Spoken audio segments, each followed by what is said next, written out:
안녕하세요. 아이의 마음을 함께 고민하는 심리 상담가입니다. 오늘의 주제는요, 우리 아이가 무시당하지 않으려면 어떻게 도와줄 수 있을지에 대해 이야기를 나눠보도록 할게요.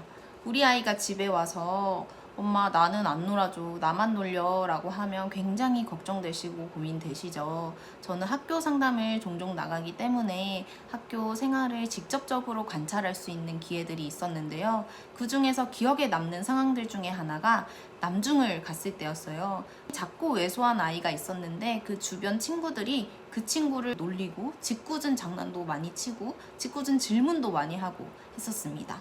그래서 저는 치료사로서 개입을 하려는 순간 그 친구의 대응 능력에 굉장히 놀랐었습니다. 그 친구는요, 그런 질문을 해도 굉장히 진지하게 답변을 하고 자기 표현을 확실하게 하는 아이였어요. 그러다 보니까 어떤 상황이 벌어지냐면요, 나중에는 친구들이 그 친구의 의견을 묻기도 하고 따르기도 하고 결국에는 팀장까지 추천하는 그런 상황들이 왔었습니다. 그런 상황을 보고 저는 다시 한번 깨닫게 된 건요, 선생님의 개입보다 부모님의 개입보다 스스로 해결할 수 있는 능력을 길러주는 것이 가장 효과적인 방법이구나를 또 깨닫게 되었었어요. 그게 그 아이의 자존감을 키워줄 수 있는 방법 중에 하나이기도 하니까요. 그래서 이번 영상에서는요, 아이가 직접 해결할 수 있도록 도와줄 수 있는 부모의 역할 4가지를 준비해 왔으니까요, 꼭 끝까지 시청하시고 실천해 보시길 바랍니다. 첫 번째는요, 아이 스스로 내가 소중한 사람이라는 것을 깨닫도록 해주셔야 돼요. 이게 뜬구름처럼 들릴 수도 있는데요, 칭찬만을 이야기하는 것은 아닙니다. 아이와 이런 대화를 해보시면 좋아요. 예를 들어서요, A 음식이 있어. B 친구는 그걸 싫어하고 C 친구는 그거를 좋아해. 그러면 B 친구가 그 음식을 싫어한다고 해서 그 음식은 나쁜 음식일까? 이런 이야기를 아이와 진지하게 이야기를 해보는 시간을 가지는 거죠. 혹은 돈을 구긴다고 해서 이 돈의 가치가 아예 사라지는 걸까? 라는 이야기도 나눠볼 수 있겠죠? 이런 이야기를 통해서 아이는 누군가 자신을 싫어하거나 놀린다고 해서 자신의 가치가 떨어지는 게 아니라는 것을 자연스럽게 깨달을 수가 있어요. 두 번째는 부정적인 말에 휘둘리지 않는 힘을 키워주는 거예요.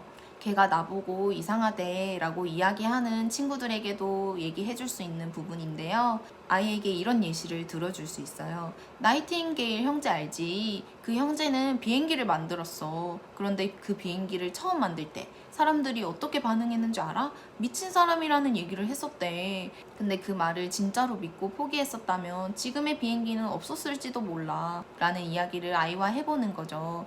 부정적인 말에 휘둘리지 않고 자신의 길을 걸은 사람들이 세상을 바꾼다는 이야기를 알려줄 수 있는 거예요. 그리고 세 번째는요, 함께 예측해보는 대화를 해보는 거예요. 아이는 발달적으로 아직 예측 능력이 부족할 수도 있기 때문에 눈앞의 상황에만 집중할 수가 있어요. 그래서 아이에게 친구들이 그 친구를 따르는 이유가 뭐인 것 같아? 정말 좋아서인 것 같아? 아니면 무서워서인 것 같아? 라는 이야기를 나눠보는 거예요. 그랬을 때 아이가 무서워서인 것 같아 라고 이야기를 한다면 그 뒤에 어떤 상황이 벌어질 수 있을지를 함께 얘기를 나눠보는 거예요. 그 친구를 고학년이 돼서까지 따를 수 있을까? 성인이 돼서 그 친구를 친구들이 찾을까? 라는 이야기를 해보는 거죠. 혹은 선생님이나 학교에서는 어떻게 반응을 할 수가 있을까? 라는 상황을 미리 예측해볼 수가 있는 거죠. 이렇게 자기 표현이 서툴고 또래 관계에서 만만하게 보이는 것 같은 아이를 둔 부모라면 아이가 반응하지 않도록 하세요 라는 이야기를 많이 들어보셨을 거예요.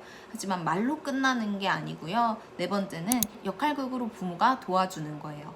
놀릴 때 무시해, 하지 말라고 얘기해, 이렇게 말로만 시키면요, 아이는 알고 있지만 실행하기가 어려운 거거든요. 그래서 집에서 역할극을 해보시는 것을 추천드립니다. 양육자가 놀리는 역할을 하고요, 아이가 눈을 보고 재미없어, 그만해 라고 이야기하는 연습을 계속해서 해보는 거예요.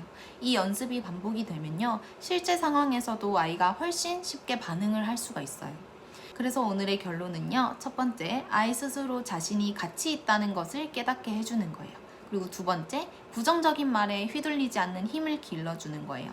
그리고 세 번째, 앞을 예측하는 사고를 함께 길러보는 거예요. 그리고 네 번째, 역할극을 부모와 함께 해보는 것입니다. 많은 부모님들이 상담에 오셔서 우리 아이가 만만하게 보이는 것 같아요 라고 털어놓으세요. 오늘 주제도 바로 그 이야기를 자주 들으며 준비한 영상입니다. 하지만 부모님이 오늘 이야기한 방법들을 모두 적용시키기에는 힘드실 수도 있어요. 왜냐하면 평소에 해오던 것들이 아니기 때문에 어색할 수도 있거든요. 그렇지만 계속 반복해서 영상을 보시고 실천을 꼭 해보시는 것을 추천드립니다. 처음에는 아이들이 잘 따라와 주지 않고 효과가 없는 것처럼 보일 수도 있는데요. 아이들은 믿어주는 만큼 성장하니까요. 그런데도 상담사와는 다르게 체득되지 않았기 때문에 서툴러서 고민이 되시는 분들은요. 제가 언제 어디서든 도와드릴 수 있도록 부모 상담을 줌으로 진행하고 있으니까요. 관심 있으신 분들은 댓글로 남겨주시면 제가 상담 안내 드리도록 하겠습니다. 우리 아이가 자존감을 지키면서 학교 생활을 해나갈 수 있도록 함께 걸어 나가주시길 바라면서 오늘 영상 여기까지 하도록 하겠습니다. 다음 영상에서 찾아뵐게요. 감사합니다.